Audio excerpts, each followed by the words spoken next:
Hey guys, so welcome to the third episode of this series where I am styling my dresses as fusion ethnic looks. So let's get into it. In this episode, we are going to style this white knee-length dress. I got this dress along with the orange one that I styled in the last episode. So if you haven't watched the episode, do check it out. This time I'm going for an all white outfit with the contrasting dupatta. Let's see how it goes. So in the last two episodes we paired the dresses with palazzo pants, but this time I'm going in with a narrow leg pant. So let's put it on. Now let's get the dupatta. Now let's accessorize. So I'm gonna go with this set, pink. So it gives a little bit of contrast to the white.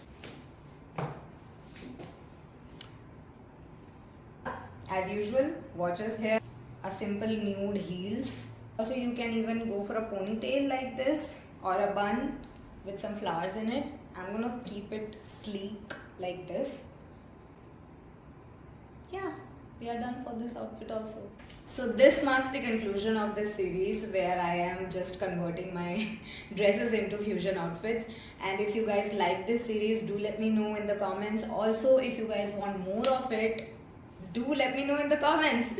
Yeah, so until our next video, this is me saying goodbye. You can also style this dupatta. My friend. Oh my god. Some of the beads. I should be more careful wearing heels.